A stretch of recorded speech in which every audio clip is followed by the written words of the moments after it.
Bonjour et bienvenue dans la nouvelle vidéo de Sylvie The Van. Aujourd'hui je suis avec mon pote Jean-Phi. Bah écoute Sylvie, elle a combien de bornes? Je t'ai dit 90 000, ouais, on est à 90 000 bornes et donc je pense que c'est le temps de faire la grosse révision. Alors, grosse révision. Qu'est-ce qu'il y a d'autre? Ah oui, j'ai pété le carter d'huile. Donc pourquoi tu viens ici? Bah pour changer le carter d'huile parce que mon terrain est toujours pas praticable. Voilà. Bon et puis j'avoue les petits conseils de Jean-Phi, hein, c'est quand même toujours bon à prendre. Par exemple, je n'ai pas le couple de serrage, on verra dans la vidéo comment on va faire le couple. On fait pour déterminer le couple de serrage. Voilà. Voilà. Donc, quand on ne trouve pas. Quand on ne trouve pas. Donc voilà. Donc du coup bah, on va faire quelques petites réparations, surtout de l'entretien. Et puis on va voir aussi, normalement c'est préconisé 50 000 km pour la vidange. C'est ça. Là on en a fait 15 000, on va voir justement si on a récupéré de la merde des 50 000 d'avant. Parce que pour moi 50 000 on est d'accord. Hein, ouais. C'est abusé. Voilà. C'est abusé. Bon bah du coup bah, on est parti pour un petit atelier bricolage au sec et à l'abri. Explique-moi Jean-Phi, comment on va définir du coup le couple qu'on n'a pas? Alors en fait, on a cherché le couple de serrage sur les réseaux, sur internet et tout ça. Et en fait, en fonction des véhicules, souvent de fois, c'est pas évident de les trouver. Donc il y a deux méthodes pour trouver le couple de serrage. Il y a ce qui est inscrit sur la tête du boulon et à ce moment-là, en fonction de la catégorie de la vis et du filetage, il y a des tableaux qui existent pour les couples de serrage. Mais après, en fonction d'où elles sont vissées, si c'est dans un bloc fonte, un bloc alu ou dans du fer, par exemple, ça peut être des couples différents malgré que la vis, elle soit numérotée et qu'elle ait son propre couple. Donc ce qu'on fait, c'est que quand on ne l'a pas, ce couple de serrage, on prend une télémétrique, on va appliquer une force sur la tête de la vis et on va la mettre au minimum. C'est-à-dire que là, pour l'instant, on est à 10 Nm. Donc 10 Nm, un déclinewton, on va commencer là et une télémétrique, en principe, quand on force dessus, elle va venir claquer. Donc on commence le plus bas possible et on va monter tout doucement donc cette molette, de manière à monter le couple de serrage jusqu'à temps qu'on entende le clic. Et donc du coup le clic en fait ça va être ton... ça va être à partir du moment... C'est ce qui va te valider en fait ton truc. Voilà, exactement. Que si on commence avec un couple de serrage trop haut, forcément on risque de serrer la vis et du coup on va se foirer pour le couple de serrage. Donc on va commencer comme ça et on va le faire sur plusieurs boulons, plusieurs têtes de vis. Comme ça, ça va nous permettre de définir une moyenne du couple de serrage qu'on aura trouvé ici. Et après, avec ça, on aura un couple de serrage à peu près cohérent. Alors, à condition, bien sûr, que le premier serrage ait été fait correctement. Et donc, on ne le fait pas à moteur froid. Voilà, c'est ce que j'allais te dire. Il faut le faire à moteur chaud. Tiède, de manière à ce que, d'ailleurs, tu as été faire un tour avec pour réchauffer l'huile pour qu'on puisse faire une vidange correcte.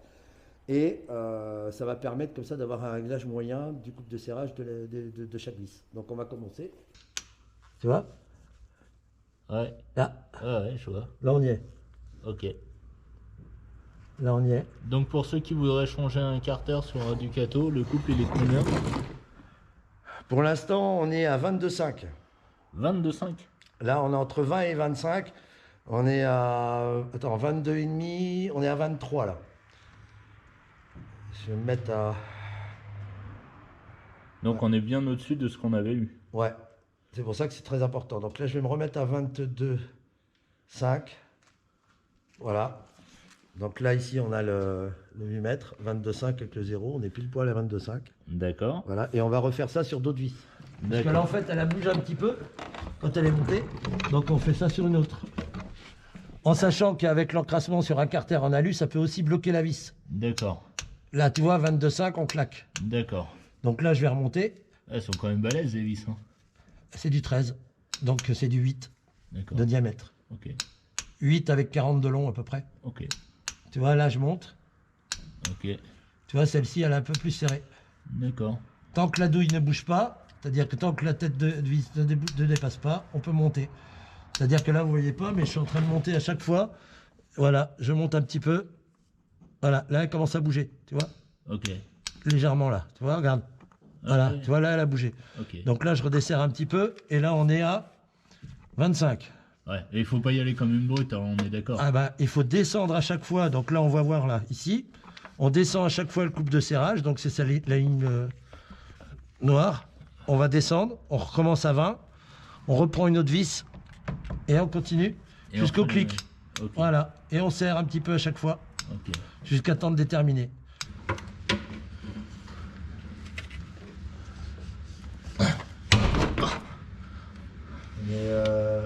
serrage. Qu'est-ce qui t'arrive? Ah bah je me suis coupé.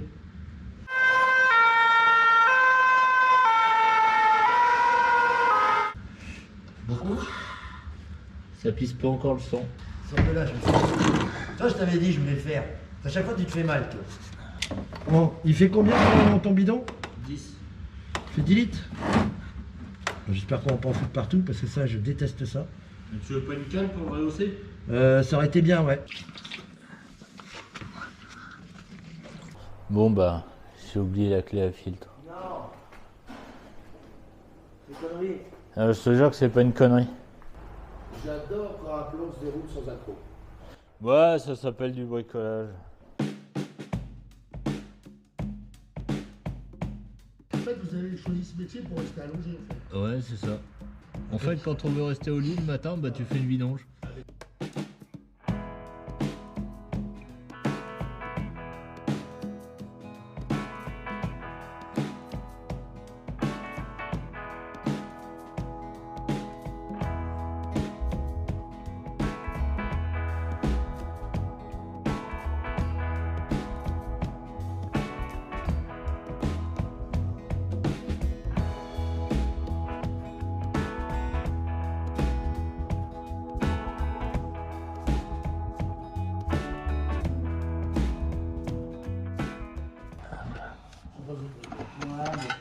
Faut qu'on fasse gaffe à la crépine.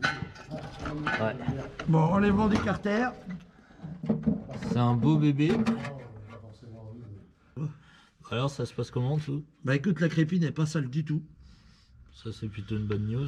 Donc, du coup, je pense que c'est pas la peine de la nettoyer, la crépine n'est pas du tout bouchée. Alors voilà ce qui se passe avec de l'huile long life.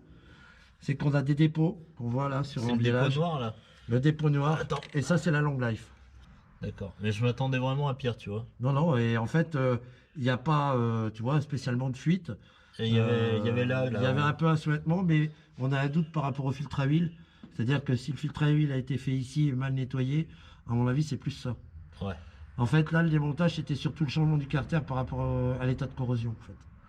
Mais là, on voit vraiment qu'avec la long life, le problème, c'est que au niveau de l'embiellage, on voit bien qu'il y a des dépôts noirs d'huile, en fait. Mais de toute façon, là, on remet de la long life, mais on fait Mais par contre, les vidanges, plus voilà, courtes. intervalle plus court. Et donc, quand on regarde l'extérieur, de ce côté, ça va. Donc ça, c'est le côté qui était non exposé. Et ça, c'est le côté qui est exposé, donc corrosion. Et là, c'est presque de la perforante ici, en fait. Là, c'était surtout là. C'est surtout là, moi, où ça m'inquiétait un peu. Et au niveau du bouchon aussi, c'était pas mal corrodé. Exactement. Donc, il suffisait que je fasse une ouverture de bouchon de vidange pour qu'on foire tout, quoi. Bah, on part sur du neuf. Et ce qu'on disait, c'est quoi? C'est 50 balles le carter. Et la bonne nouvelle, c'est que la crépine, elle n'est pas bouchée. Donc, il n'y a pas besoin de démonter. On démarre le moteur maintenant. C'est pour quand c'est renforcé comme ça. C'est pour éviter que ça déforme. Non, en fait, c'est pour éviter de déjauger. Ouais. C'est-à-dire qu'en fait, quand on tourne un peu trop, l'huile du coup du bac va aller sur le côté et en fonction d'où est placée la crépine, comme elle est au milieu, il faut une réserve d'huile. C'est ce qu'on fait sur les voitures de course. On met une séparation à l'intérieur de manière à ce que l'huile reste dans des poches. Non, ils font des échancrements comme ça, ce qui fait que l'huile, quand elle bouge, elle reste un peu quand même dans le carter et ça évite le déjaugeage. Par contre, il y a un truc qui m'inquiète, c'est que on n'a pas le bon carter. Merde, il est vers l'intérieur et l'autre vers l'extérieur. Ta ta ta ta. T'as pas pensé à regarder le machin? T'as pas pensé à regarder tout à l'heure, parce que comme tu me l'avais mis dans le carton, j'ai pas fait gaffe. Mais j'ai regardé le code moteur, moi. Ouais, mais regarde. Bah ouais. Et là, c'est le drame. Non, c'est qu'il va falloir travailler sur le carter pour le repeindre avant de le remonter. Quoi? Même Bob te l'avait dit. J'ai vérifié le numéro de moteur, le gars il m'a dit ok. Par contre le joint c'est le bon. Ouais, pour un entraînement, c'est bien, les gars. Tu veux voir les joints? Bah si c'est le bon. Oui, c'est bon. Bah oui, alors t'as le bon joint, mais t'as pas le bon carter, ça c'est excellent ça. Ouais. Encore mieux que sur le plan. Et le joint était vendu avec le carter? Oui. Non. Si. Arrête. J'ai acheté les deux en même temps. C'est une blague? Non. Bon, alors, qu'est-ce qui se passe, là, les gars? Bah du coup, on va se faire un atelier d'écrassage de carter, parce qu'on ne peut pas remettre le bon. Ceci dit, ça a permis de voir que le moteur était plutôt en bon état en dessous. de voir un petit peu. Donc au final, c'est pas un démontage pour rien, tu vois. C'est un démontage à titre informatif. Ça permet de voir les défauts, les qualités de ce moteur, savoir dans quel état il est. Ton cancer? Ouais, non, mais il n'aime pas les pchites. Hein. Donc voilà, vous savez maintenant que Bob n'aime pas les pchites. Notre coup de peinture, voilà, ne le jugez pas, hein, c'est vraiment temporaire. C'est pas un truc définitif. C'est une couche de protection qu'on va faire dessus, histoire d'éviter la corrosion. Et là, c'est François de Garage Bagnole et Rock'n'Roll qui a voulu regarder comme ça son carter. Et donc il est arrivé avec le tournevis pour frotter un peu et il est passé à travers. On est en train de la passer au police.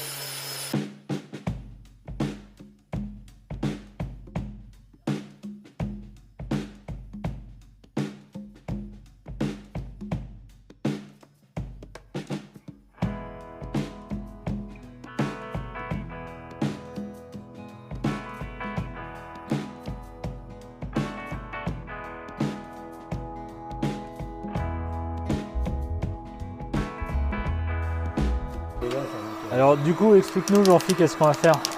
Bah là, vu qu'on a une température intérieure à 3-4 degrés, ouais, on chauffe. On va chauffer le métal pour que quand on va peindre, on puisse appliquer la peinture et qu'elle tienne. Et ensuite on la cuira légèrement. C'est une peinture haute température. On la passe au four? Enfin, ouais, on peut dire ça. L'avantage c'est qu'en chauffant le carter, la peinture elle va bien tenir dessus. Alors bien valable, on l'a bien dégraissé. Et on a appliqué un joint papier peinture pour éviter qu'il y ait de la peinture sur le joint. Des dépôts des petites gouttelettes de peinture qui viennent se déposer sur le joint vu qu'on a le palier de carter qui se met dessus. En fait, pour résumer, on protège, on chauffe, on peint.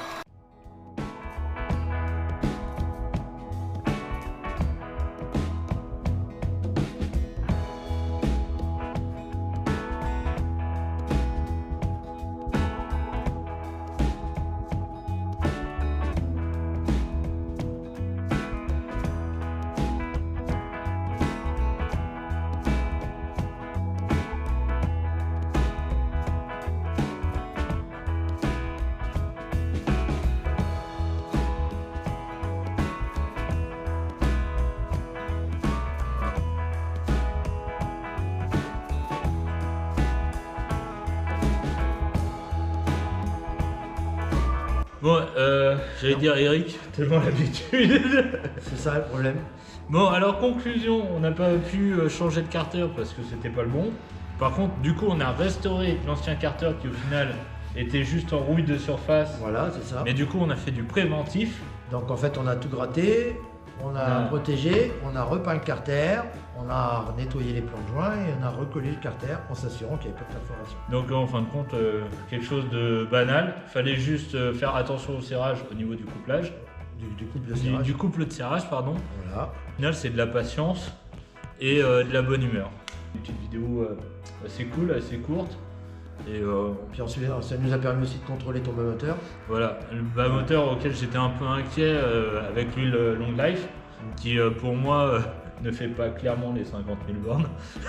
Alors, en fait, c'est pas que ça fait pas les 50 000 km, c'est qu'elle a tendance à plus s'encrasser. Alors, certes, l'huile, elle reste encore visqueuse à 50 000 km.